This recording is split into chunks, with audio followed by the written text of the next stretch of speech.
The word probability refers to the likelihood that the result of some event will be a given outcome. If the outcome is sure to happen, then the probability is 100%. We often use decimals instead of percentages to describe probabilities, so this is equivalent to saying the probability of a for sure certain event is 1. For example, it's pretty safe to say that it is 100% certain that you will not learn an entire new language fluently during the next 2 seconds. What about a so-called fair coin, which is a coin that is equally likely to land heads as it is to land tails? It will certainly land, so if it must land in one of those two conditions, each probability must be 0.5 or 50% or 1/2. But suppose that the probability that it lands standing up on its edge is 2%. What is the probability that it will not land on its edge? The probability is whatever is left over, 100% minus 2%, or 98%. The probability that the coin will land either heads or tails is 98%. If this is a fair coin, then of this 98%, half, or 49%, is the probability that it will land heads. 49% is also the probability it will land tails. Notice that the sum of the probabilities of all possible outcomes must always be exactly 1, or 100%, since this covers everything that could possibly happen. One way we can graphically represent probability is with a Venn diagram. You've used these a lot in the past, so this is just a quick review. We use shapes, usually circles, but could be any shape, to represent a set of data. In orange, we have the set of all mammals. We add more shapes to represent additional data. This time we'll add a blue circle representing animals that fly. Notice that there is an overlap between these two circles.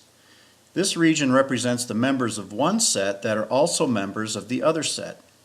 In this case, we have mammals and animals that fly, so the only thing that would be both would be bats.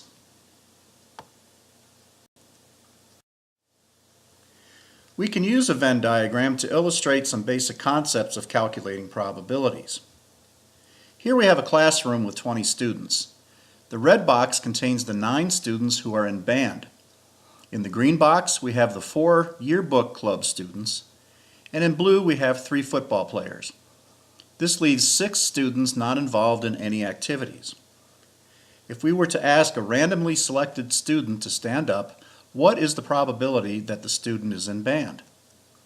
Since there are 9 students in band, the probability is 9 out of 20, or 9 divided by 20, or 0.45, or 45%.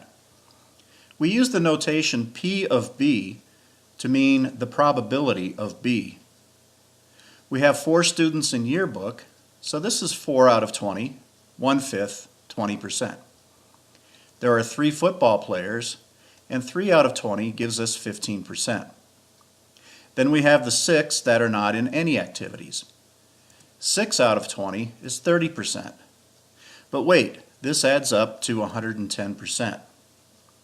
The reason for this has to do with the overlap between the yearbook and the band students. To explore this mathematically, I'm going to introduce the logic terms and or. We'll start by looking at the probability that the random student is in both football and yearbook club. When we say and in probability, here we mean that the probability that both F and Y occur. P of F and Y means that the probability that a random student is in both football and yearbook.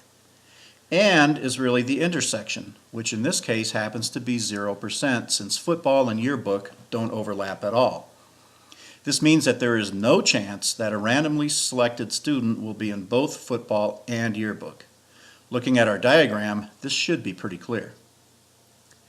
When we say P of F or Y, we mean the probability that our random student is either in football or in yearbook. This appears to be just the sum of the 2 individual probabilities, the 15% in football and the 20% in yearbook, making 35% in football or yearbook. Now we'll see what the probability of band and yearbook is. Since and represents the intersection, we see that we have 2 students in both activities, so P of B and Y is 2 out of 20, or 10%. If we try finding P of B or Y by simply adding 9 out of 20, or 45%, plus 4 out of 20, or 20%, we get 65%. But due to the overlap, this double counts the 2 students that are in both activities. To make the correct calculation, we have to subtract the overlap from the total. The result is this formula, which says that the probability of A or B is equal to the sum of the individual probabilities A and B minus the overlap P of A and B.